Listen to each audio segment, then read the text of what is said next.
Olá, eu espero que esteja tudo bem com você. Hoje iremos estudar o gráfico do Bitcoin utilizando técnicas de ondas de Elliott e Wave. Vamos aproveitar aí para atualizar e falar sobre algumas coisas que já foram mostradas aí em nossos gráficos, em nossas contagens, perfeito? Então, dando início aqui, quando a gente vem aqui para o Elliott Wave clássico, né, de Ralph Nelson Elliott, nós observamos que ele utilizava técnicas de linhas de tendência, mas em muitos casos essas técnicas eram deixadas de lado, tanto que na escola de Frost and Preacher, do livro azul aqui, que é o que é mais estudado pela a grande maioria, a gente percebe que quase ninguém utiliza técnicas de linha. Então, quando você não utiliza técnica de linha de tendência, é intuitivo dizer que essa movimentação aqui trata-se de um impulso, onda 1, 2, 3, 4, 5. E aí, quando a gente lê tudo isso aqui como um impulso, sem olhar para linhas de tendência, a gente também consegue olhar para isso aqui e falar que é A, B, C. Tudo muito lindo. Você vai dizer que temos um impulso, uma correção e teremos um próximo impulso. Nós não levamos em conta mais nada, né? E aí, se você olhar para o Fibonacci, você até vai acreditar que tudo isso aí é verdade, porque você vai falar que, pô, parou no 61,8. Então, é um nível de Fibonacci que esperamos que o preço pare. Aqui, parou novamente, próximo à região do 61,8. E aí, você espera que isso tudo seja verdade, desde que você não utilize técnicas de linha de tendência, nem técnicas temporais, porque sabemos que em Wave, a onda 2 precisa ter tempo superior da onda 1, perfeito?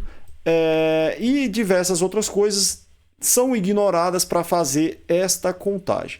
Aí, pessoal, né, bem, você pode estar satisfeito com isso, com esta contagem, e você não utiliza nenhum tipo de técnica, e aí você espera um impulso agora de resposta que pode levar o preço à estratosfera. Porque, vejam, se tudo isso aqui é um impulso completo, isso quer dizer, e que isso aqui é a corretiva completa, isso quer dizer que agora nós teremos mais um impulso. E aí, qual que é o alvo mínimo para esse próximo impulso? Seria o 61,8, né? Então, o 61,8 em relação a isso aí, levaria o preço a, vamos lá, vamos contar isso aqui, 948.615 milhões, né? Então, é um preço meio absurdo, né? Para a gente acreditar aí que se iniciou um próximo movimento. Não sabemos, né? O que acontecerá com o Bitcoin na história da economia, né? É um ativo revolucionário, com certeza, tá? Mas temos que ser mais moderados quanto à nossa previsibilidade aí, quanto à nossa previsão, né? Em relação ao Bitcoin. Portanto, aí existe, né, como a gente estudar ele de forma mais matemática e mais lógica, observando toda esta movimentação do Bitcoin. Primeiro passo que eu gostaria de conversar com vocês é que o Bitcoin, quando ele evolui, cada vez que ele evolui menos. Percebam que ele evoluiu aqui 517 mil por cento, deixa eu ver se é isso mesmo, 5 milhões e 71 mil por cento, né? Quase 5 milhões e 72 mil. Quase 5 milhões por cento, pessoal. Então, olha o quanto ele evoluiu. Desde que a gente conte desde zero, né? Um ativo não é negociado a zero, né? Então, ele foi negociado, não sei se ele foi negociado abaixo de 1 centavo, eu acredito que ele foi negociado a 1 centavo, né? Então, se ele foi negociado a 1 centavo, o fundo real dele é esse aqui, ó. Então, aí, nesse caso aqui, ele começou evoluindo aí 554 mil por cento. Vamos considerar este fundo, beleza? Vamos marcar ele aqui, ó, para a gente já não esquecer disso. Aí tá. Bem, e aí após isso aí a gente percebe que ele evoluiu menos, né? E após essa evolução, próximo movimento, vejam, aqui a gente não está contando, a gente está só avaliando os aspectos matemáticos aí dele. E aí a gente percebe que ele evoluiu menos também, né? Evoluiu menos também, ó. E aí ele ainda teve, né, um quarto movimento aí de alta. Nesse quarto movimento aqui de alta também, ele evoluiu menos. Então, cada vez que ele evolui, ele vai evoluindo menos, mas é sempre uma evolução expressiva. E aí, esse movimento aqui, a gente não sabe se ele vai renovar o topo ou não. Mas se ele renovar o topo, é premeditado que ele evolua menos também, né? Porque devido ao histórico dele, e aí a gente percebe que ele evolui em forma de parábola, né? Então quando ele sobe, e aí sempre ele vai diminuindo, né? Então era esperado e claramente que uma hora essa parábola começaria a cair, né? Bem, e aí quando a gente olha para a queda também, pessoal, ela sempre é menor, tá? Então, ó, desta vez, da primeira queda aqui, né? Caiu 95%. Na segunda, ele já caiu menos, ele caiu 88% aproximadamente, tá? Não vamos nos apegar exatamente ao número. E aí, na terceira queda, ele caiu 86%, né? Então, dessa vez aqui foi quanto? Essa daqui foi um pouco mais, né? Foi 88, 89, 87, 89. Aqui foi 86. E aí, dessa vez aqui, ele caiu 76% aproximadamente, né? Então, percebemos aí, né, que há esta correlação, né? Então, sempre que ele evolui, ele vai evoluir um pouco menos, né? E sempre que ele cai também, ele cairá um pouco menos, né? Bem, matematicamente, nós conseguimos observar isso, né? Eu já havia falado sobre esse aspecto aí do Bitcoin aqui, né, no canal, né? Mas iremos retomar sobre esse tema aí, devido aí nós entendemos essa evolução do Bitcoin, que na verdade ele não está evoluindo como um impulso, né? Como é observado aí no clássico, desde que ignorada o sistema de linha de tendência, né? Que é uma técnica básica. Vejam, antes de haver Fibonacci, é ensinado até no meu curso, tá? Bem, se você está chegando agora, eu sou o Raimundo Júnior, eu sou responsável aqui pelo canal O Eliotista. Esse canal foi criado intencionalmente para ensinar ondas de Elliott. No decorrer da evolução do canal, algumas pessoas pediram uma mentoria mais direcionada, onde eu conseguisse direcionar a pessoa no estudo. Eu acabei mostrando aí a evolução das ondas de Elliott para a maioria dessas pessoas que pediram mentoria, e eu acabei criando um curso também baseado aí nesta evolução, né? Chama O Princípio da Onda, aonde eu levo o aluno a entender toda esta evolução desses livros até chegar em Master in Elliott Wave, onde eu considero aí, né, o ápice aí dos livros, né? É claro que há como a gente evoluir observando o gráfico. Veja, não é evoluir a teoria. A teoria é a mesma desde o The Wave Principle, mas observar parâmetros, observar a matemática por trás disso. Quando a gente lê o Frost and Preacher, né, até mesmo The Wave Principle, o Elliott fala que não precisa olhar para o aspecto matemático, tá? Já quando a gente vem para o Master in Elliott Wave, a gente começa a falar da matemática por trás da racionalidade ali que existe no gráfico, né? Por mais que o preço ele seja movimentado aí pela psicologia humana, né? E essa psicologia ela é bem afetada pelo emocional, né? Dentro do aspecto de ambição, dentro do aspecto de medo, né? Então é isso que faz o preço se movimentar, né? Então existe uma ganância grande aqui, né, que leva o preço até esse lugar, e existe um medo muito grande que leva o preço até esta região. É disso que a gente está falando, tá, pessoal? Bem, aí quando a gente volta aqui para o gráfico, para o nosso raciocínio aqui do gráfico, né? Então a gente percebe todos esses aspectos aí, né? Então, quando nós temos um gráfico em Neo-Wave que não é possível construir uma linha de tendência, nós acreditamos que ele está evoluindo em ondas corretivas, né? Então vamos marcar esse fundo aqui como inicial, 1 centavo. Não vamos acreditar que o Bitcoin foi negociado abaixo de 1 centavo, né? Eu acredito que não tenho essa informação agora, mas eu acredito que a primeira pizza ela deve ter aquela pizza com 10 mil bitcoins, é porque existia um preço, né, acima de 1 centavo ali no Bitcoin, perfeito? Ou pelo menos a 1 centavo, né? Bem, aí quando a gente percebe isso aí, o que a gente pensa, né? Que isso aqui pode ser uma onda A corretiva, tá? Com aspecto corretivo. E para isso ser uma correção, logicamente, isso aqui também está corrigindo, isso está corrigindo. Então, sempre ele estaria em aspecto corretivo, porque não é possível contarmos o impulso, né? Não é possível contarmos o impulso, não é possível contarmos também uma diagonal para falarmos sobre Robert Pritchett e falar, não, bem, é uma inicialização em diagonal. Também não é possível contar. Por quê? Haveria uma sobreposição de preço na onda 1. E aí, quando ele recuou, ele não veio buscar a região da onda 1, né? O que representaria aí uma queda bem maior do que a que aconteceu, né? Se ele viesse na região da onda 1, aí ele teria corrigido mais ou menos o que ele corrigiu na primeira queda, veja, 97%, né? Aqui ele corrigiu 96%, né? 92%, 96%. Vejam, então, e aí não aconteceu, né? Isso aí, de acontecer desse overlap, né? Dessa sobreposição de preço para que isso fosse uma inicialização em diagonal. Então não tem como a gente, dentro das técnicas New Wave, utilizando as técnicas clássicas, falar que isso é um impulso. Beleza, pessoal? Então, assim, mais para frente eu irei mostrar uma forma da gente contar isso como impulso, mas por hora continuamos dentro do raciocínio de considerar toda a amostra gráfica como real, né? Estamos, de qualquer forma, precisamos falar que zero não é preço, perfeito? Então, este nível aqui não é preço, mas independente disso, vamos falar então que tudo isso aqui é onda A. E aí, essa próxima movimentação aqui seria uma B, né?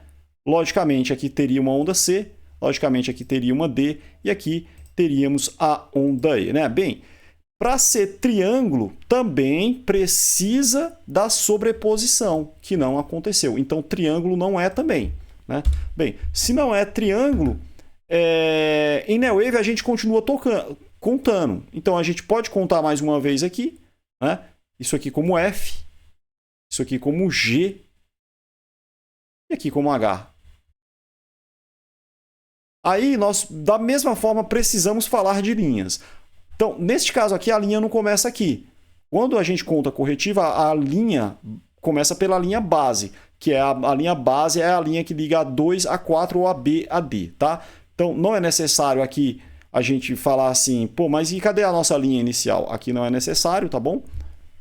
Se fosse só ABC, a gente usaria sim a linha inicial, um ABC de zigue-zague, tá bom? Mas no caso aqui de triângulo, a gente pode falar que é isso aqui, ó. Então, a nossa linha base está aqui. Se você quiser uma linha base limpa, você faz isso aqui. Ó. Tá? E aí a nossa onda D pode estar aqui. Beleza? Aqui também você liga uma linha. Mais uma superior aqui.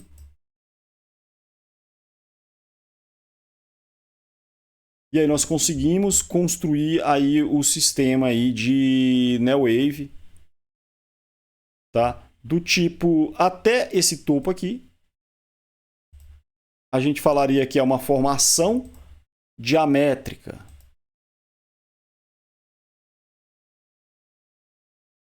Eu não irei a fundo nos detalhes sobre esta formação, mas basicamente ela não existe correlação de Fibonacci.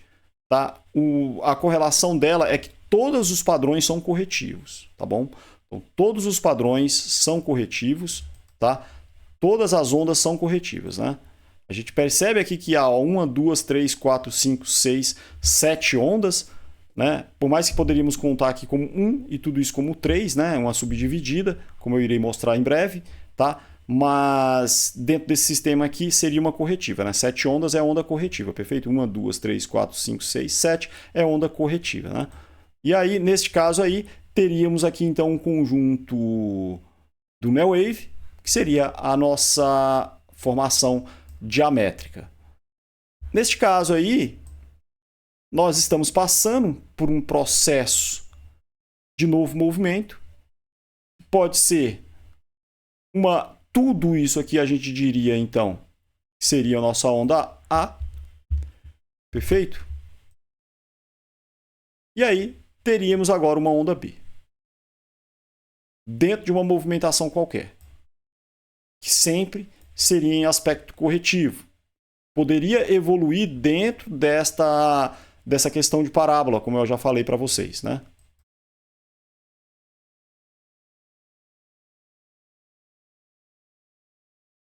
Tá? Então, isso aí seria possível contando desta forma aí, né? Então, E existe também a possibilidade de continuarmos contando e ter uma formação simétrica, né? Symmetrical Formation em Neo Wave, tá? Neste caso aí,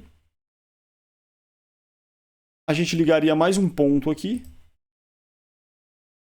E a gente perceberia que esse ponto está limpo. Então aqui seria a nossa onda H. Estaríamos evoluindo em onda I. E aí, neste caso, como há uma renovação de topo dentro desta evolução, era esperado aí que houvesse uma renovação também, né? Com menos evolução do que a antecessora, existe uma correlação também de percentual, né, que ele vai diminuindo o quanto ele evolui, então tem como a gente calcular também, né, dentro da análise anterior, acredito que eu até calculei isso aí, você busca aí um gráfico que está mais ou menos parecido com esse aqui nos vídeos de Bitcoin, tá? E aí lá está calculado aqui, eu não irei fazer o cálculo para não estender tanto esse vídeo, porque ele já vai ficar grande, tá bom? Bem, e aí seria esta possibilidade aí, né? O que a gente pode supor aí, né? Que basicamente, se aqui ele subiu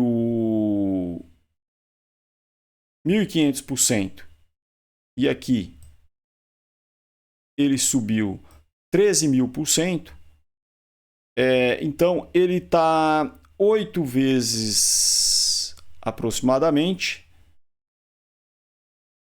8 vezes 1.500, umas 8 a 9 vezes menos ele subiu aqui, né? Então a gente poderia calcular rapidamente, né, por cima, assim, que aqui também ele deveria subir isso aí, né? Então se ele subiu 1.700%, e aí se ele for subir aqui 8 vezes menos, então 1.700%, 8 vezes menos isso aí, ele subiria mais ou menos 200% desde o fundo. Então seria provável que dessa vez ele não renovasse, né?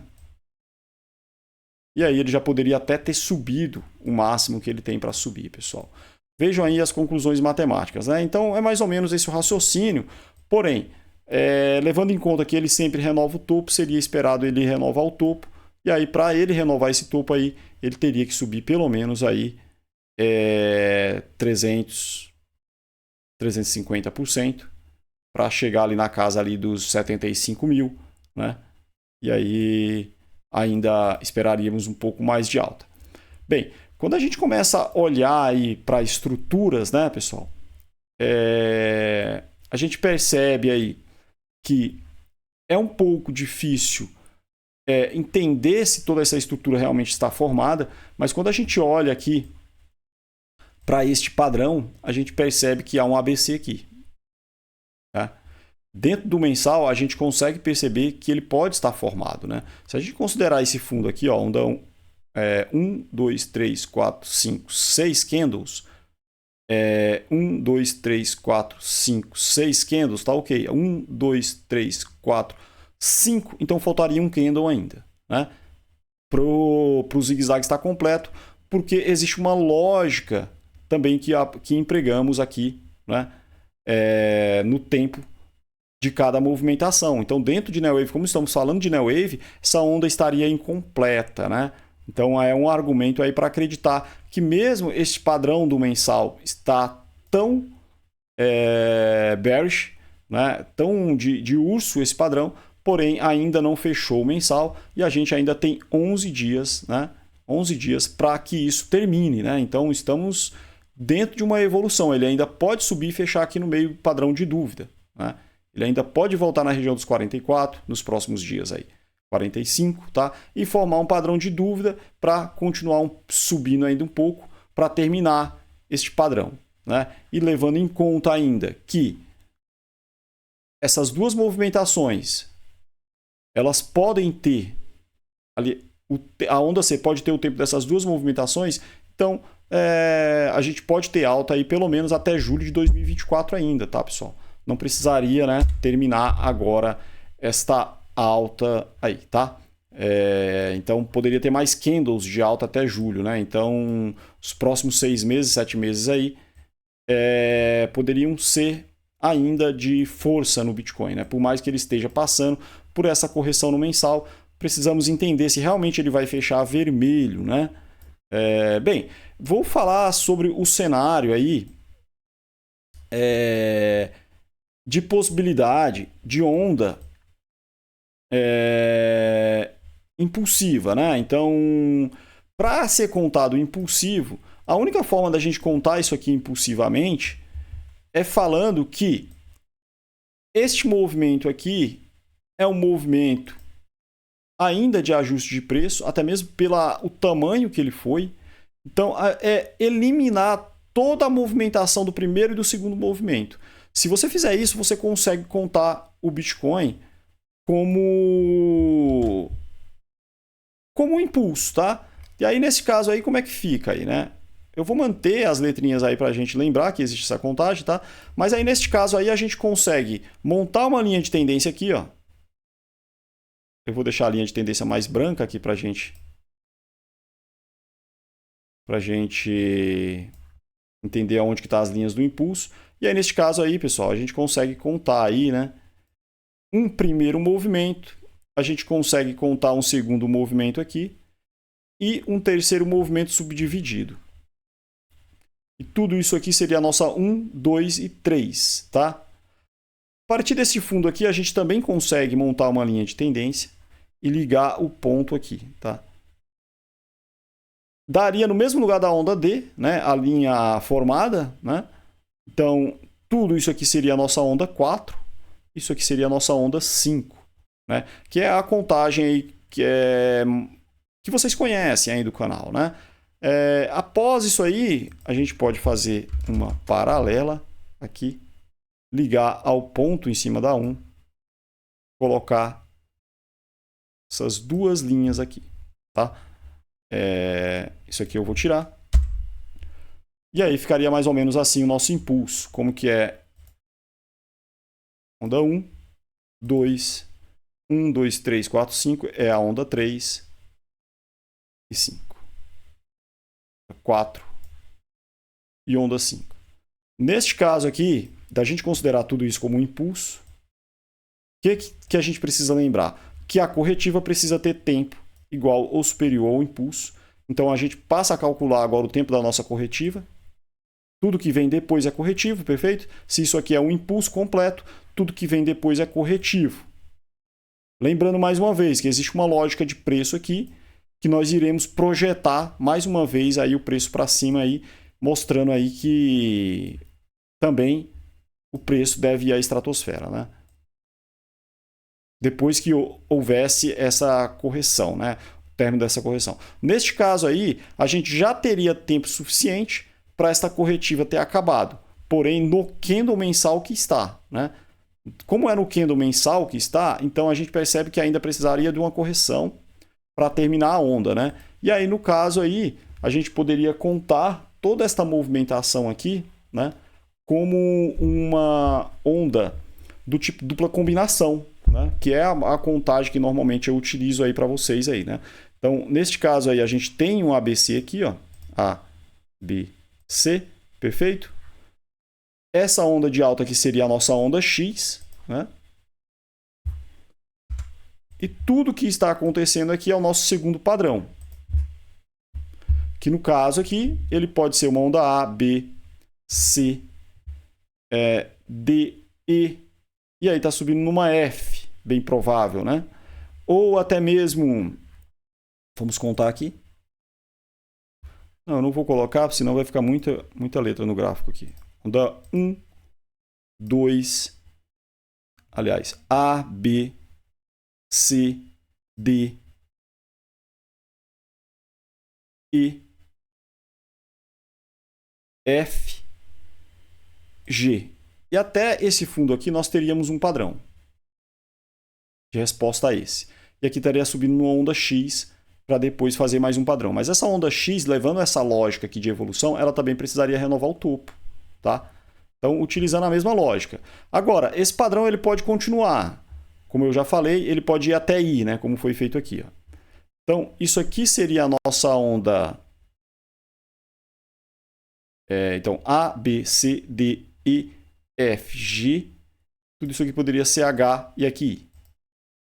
E aí sim, né, o padrão teria terminado, mas mesmo assim não teria atingido o tempo. Tá? Então, existe uma diferença aí de 5 meses aí para poder estar certo essa análise aí. Né? Então, aqui nós percebemos que há uma inconsistência dentro dessa análise de impulso, porque se o padrão terminou aqui neste fundo aqui, nós teremos que projetar a próxima movimentação do Bitcoin. Então, se a gente vai projetar aí que o Bitcoin tem uma evolução de preço agora, então é assim que a gente projeta, 61,8. Bem, dentro do Neowave, há uma possibilidade da onda 3 evoluir até os 38,2 também. Né? Então, neste caso aqui, ó, é um absurdo aqui, né? Vai para 7 milhões. Não quer dizer que não pode acontecer. Pode sim, mas é uma revolução dentro da economia, tá? Mundial. Né? E aí, nesse caso aqui, é bem mais viável, né? 880 mil, ele indo até os 38,2, para fazer uma onda 3 iniciando a partir daqui. Porém, o tempo ainda está insuficiente, então o ideal é que essa movimentação continuasse. De alguma forma, a gente precisa encontrar uma solução de contagem aqui. Né? Uma das soluções aí que eu já propus é que isso aqui seria um triângulo. Né? Inclusive, tem um gráfico aqui. Deixa eu ver se ele está aqui ainda. Aqui. Quando o Bitcoin estava subindo nessa onda aqui, quando tocou no fundo aqui, eu falei, bem, isso aqui pode ser uma onda D para cair numa E. Né? Então, é um cenário aí que pode ainda estar em andamento, porém, a nossa onda D ela está muito grande. Né? E aí, como que conta aí nesse caso aí? Ó? Tudo isso aqui, pessoal, seria a nossa onda A, B, C até o fundo, D. E aí poderia estar iniciando a nossa onda E, tá? Neste caso aí é mais para poder também ter o tempo, né? E aí a gente teria uma dupla combinação, ABC, X, triângulo, né? Que é uma das combinações mais clássicas aí, como é sugerido até mesmo aqui. Porém aqui a gente acaba, né? Ó, a gente está mostrando aqui, ó, ABC, onda X e triângulo, né? Ele está mais inclinado, esse triângulo, tá? Está mais inclinado, mas agora ele está inclinado porque a onda D ainda estava na metade do caminho. Ela fez uma corretiva e subiu de novo. Né? Então, neste caso aqui, a gente percebe que temos um zigue-zague. Né? Como já foi falado, esse zigue-zague ainda pode estar em andamento. No semanal, a gente vai observar que ele pode ter terminado. E aí, como é que ficaria a leitura aqui? A gente tem uma onda A, B, C, D e faria uma onda D. Perfeito? Que aí seria aquela queda antes do rally. Né? Então teria uma queda aí ainda antes do nosso rally. Beleza? Seria mais ou menos isso aí. A nossa dupla combinação aí para terminar este padrão aí. Né? Este raciocínio também ele pode ser empregado em cima daquela movimentação anterior. É uma pergunta que eu estou levantando. Né? Bem, levando em conta que isso aqui é uma onda G, tá? Então, sim, né? Se isso aqui é uma onda G,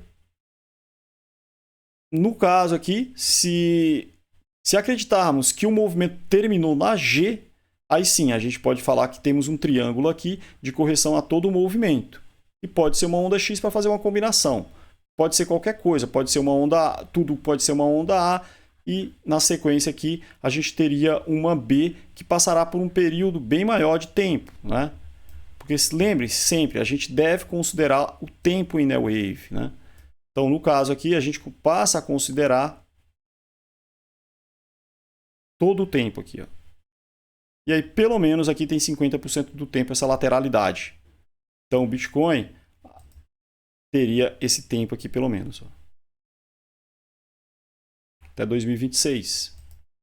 Bem, existem muitas, né, suposições, tá, sobre tudo o que pode acontecer, mas eu espero que vocês estejam acompanhando toda a lógica que eu estou querendo demonstrar para vocês aí.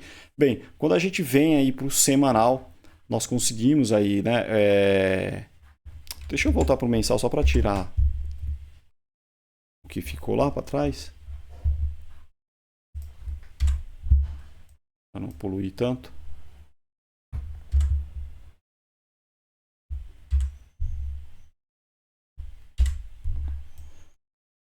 Bem, pessoal, vamos fazer o seguinte, vamos fazer, como está muito grande já o vídeo, eu vou fazer este vídeo em etapa.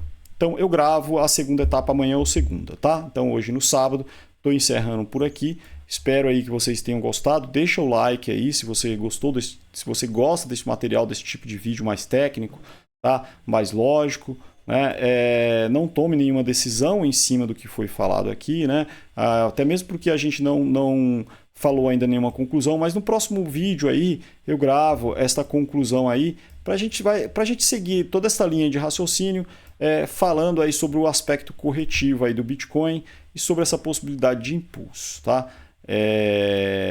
De qualquer forma aí, né? Como vocês entenderam, não tem como eu contar até aqui um triângulo, então não tem como parar na onda aí. Precisaria continuar contando para ter o aspecto lógico aí do Neo Wave, né? Que é rígido no Neo Wave, que no clássico foi apresentado, né? As técnicas de linha de tendência, mas ela acaba sendo ignorada porque existem no mercado esses gráficos de parábola. E que o que o eliotista ortodoxo ele quer ver a contagem de 5 ondas, que é como o mercado evolui segundo Elliott, né? Então, mesmo que precisa ignorar algumas técnicas, ele precisa ver isso. E quando ele vê isso, ele conta, né? 1, 2, 3, 4, 5 e passa a contar um ABC. E aí ele consegue projetar alvos bem mais agressivos aí para o Bitcoin, né? Bem mais agressivos até mesmo do que o que eu projetei aqui. No caso aqui, se a gente fosse projetar até o 38 partindo do 1 centavo aqui, ó, considerando, mesmo que a gente considere isso aqui o fundo, ainda vai numa região de preço muito grande, né?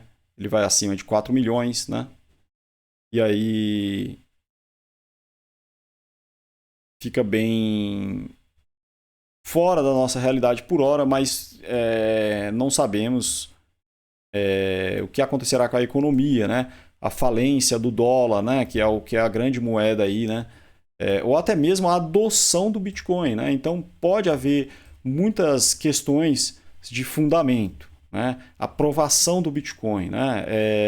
Ele já está sendo aprovado aí os ETFs, né? Por mais que haja uma resistência grande ainda, né? Mas existe todo um fundamento por trás do Bitcoin, algo que começou aí praticamente como uma brincadeira, né? No sentido de que você preenchia um CAPTCHA lá e você ganharia bitcoins jogando. Então, para ser aceito inicialmente era uma brincadeira, né? E hoje em dia essa coisa é tão séria que você, para ter um Bitcoin, você hoje pagaria 41 mil dólares, né? Mais de 200 mil reais você pagaria, ou seja, uma casa, né? Uma casa razoável aí para quem mora no interior, com 200 mil reais você consegue comprar uma casinha, né? Para quem mora em São Paulo consegue comprar aí um apartamentinho aí de CDHU, mas é uma moradia, né? Você com 200 mil reais você consegue comprar uma moradia simples aí, ou até mesmo um carrinho de luxo aqui no Brasil, né? Um carro de luxo aí. Então, para comprar um Bitcoin hoje é isso. E no início dele aí, né? Pagaram 10 mil Bitcoins numa pizza ali e praticamente ali o cara que estava vendendo pizza estava fazendo um favor para o cara que estava comprando a pizza, estava aceitando o Bitcoin. Era só uma forma de mostrar que era possível transacionar o Bitcoin. Hoje em dia, ninguém mais anda comprando coisas com o Bitcoin, ele é tido mais como reserva, né? Não é tido tanto como investimento, mas sim como reserva. Você guarda dinheiro em Bitcoin, é uma forma de guardar com segurança o seu dinheiro, né? Bem, essa parte de fundamentos aí tem canais que são mais aconselháveis que o meu. Aqui é mais esse aspecto matemático mesmo. E aí eu darei sequência a este vídeo aqui, provavelmente daqui 2 dias, para dar tempo aí de todo mundo assistir aí, né? Valeu, muito obrigado.